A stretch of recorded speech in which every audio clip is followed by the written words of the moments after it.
The Allen House is one of the oldest pubs in South Tyneside. Dates back to the early part of the 18th century, and it has to be one of the most haunted pubs around. The reason it's called the Allen House is because there used to be a factory at the back of here called the Allen Factory, where they made a chemical called alum.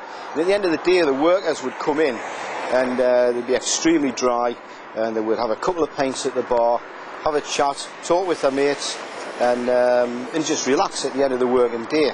But what they didn't realise was that they were setting the scene for an enormous number of ghosts to appear in this pub, and it has to be good value for money, this pub, when it comes to haunted inns and taverns, because there are more ghosts in here than any other pub that I know. Let's take a look inside. One of the scariest ghosts in the Allen House is the spectre of the Grey Lady.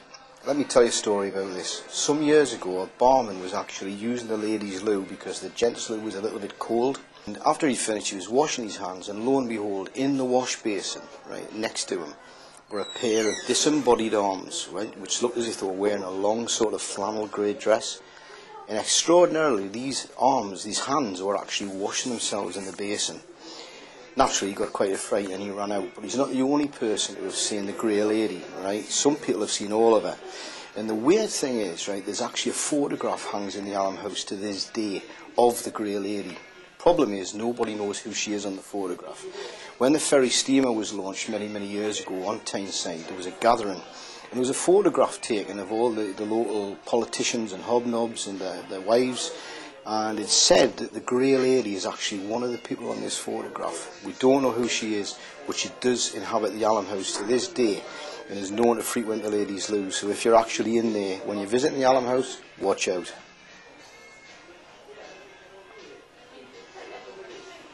Another strange tale connected with the Allen House is the Phantom Barman. Some years ago, several people in the pub claimed that they saw a barman actually walk across the boards in the main bar.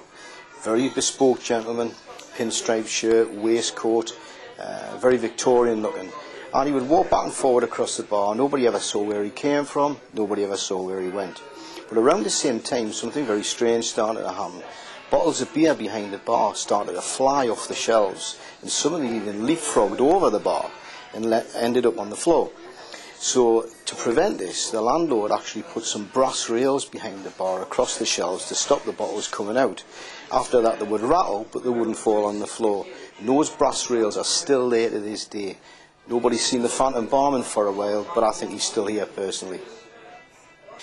I'm now standing on the stairwell that leads from the private residence down into the pub itself. And some years ago, there was a really strange incident took place here. One of the bar staff was standing at the bottom of the stairwell and had a crate of beer in his hand, and he actually saw, walking down this very stairwell, a very bespoke Victorian gentleman wearing a dark suit, tails, top hat, came down the stairs, walked through the door and disappeared into the ether. Who was he? That's the question. Who was this Victorian gentleman? Well, we don't really know, right? But I have a theory which I'll discuss with you in a moment when we go further up into the residences, where there's some other strange things have happened.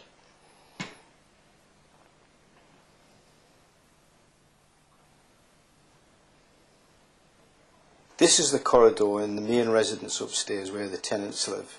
It's also the home of Giggly Meg, who was supposed to be a lady who lived here in the 19th century, quite free with her favours to the local populace apparently. Putting it bluntly, Giggly Meg was supposed to be a prostitute. Now, several of the tenants who've lived in this building have actually claimed that they can hear Giggly Meg laugh. That's where she gets the name Giggly Meg from.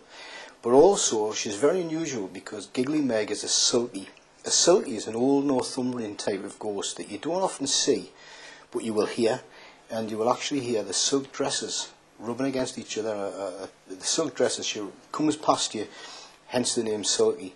Giggly Meg is a sulky who actually walks up and down this corridor. On one occasion, one of the tenants here actually left a frozen pie out on the kitchen bench one night with the intention of cooking it the following morning. When she woke up, she had a shower, went into the kitchen, and lo and behold, the pie was actually in the oven and was cooked to perfection, right? That sounds like a crazy tale, but it's true. I've actually spoken to the woman who this happened to. So Giggly Meg seems to have made this, the upstairs of this pub, a territory, and one of the ghosts that frequents the Alum House, right? You won't have the opportunity to see her unless at Halloween she decides to come down and put in an appearance in the bar, which will be really spectacular. We're now in the cellar bar of the Alum House, right, formerly called the Dungeon, and this really is a spooky place. As you can see at the moment, right, it's not being used, but within a couple of months this is going to be the place to be if you're interested in paranormal phenomena or ghosts, because it's going to be opened up as a really sumptuous bar for people who are interested in this sort of stuff. Now the interesting thing about this cellar is that it's haunted by not one but two ghosts. The first one is known as Old Charlie. Whether that was his name in real life, nobody knows, but Charlie has a habit of turning the lights on and off, right? It'd be great if he did it when we were filming. And the good thing is, when you talk to him and tell him to put the lights back on, he normally obliges. Recently, he's changed his modus operandi, and what he does now is, he turns the lights on without you asking him to do that, which is a bit strange. But he's not the only ghost down here. The second one is a Roman soldier, which has been seen in this very corner behind me here. Occasionally puts in an appearance, standing there staring into space as if he's not relating to anything around him. It's almost as if he's on sentry duty somewhere. Now, of course, it's not far from this pub to the lower top, where the Arbea Roman fort is, and the Romans had a presence all along the riverside. So I think it's just possible that the Roman soldier that haunts this cellar bar may have been on guard duty here at some time, and it's almost as if his image has been captured in time, and occasionally people have the good luck to see him. So in the future, when this bar is open and it's all been done out, who knows, you may not see one but two ghosts. We're now in the cellar of the Alum House, which is adjacent to the cellar bar. Two things I want to mention. The first thing is that just recently somebody actually saw a figure pass a door in this cellar.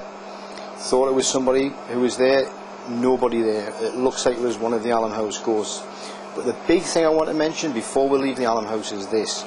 Tomorrow there's going to be the start of a Halloween party which is going to last until Sunday, and this is the Halloween party to beat all Halloween parties. The entire pub is going to be festooned with all sorts of Halloweeny sort of stuff. It's an open house. There's going to be the Alum family, who are all going to be dressed up looking like some of your favourite TV and movie characters. It's going to be absolutely spectacular. So if you want to celebrate Halloween in a really, really big way, get yourself down to the Alum House tomorrow over the next few days, and you will really, really enjoy yourself. And who knows, you might even see a couple of ghosts.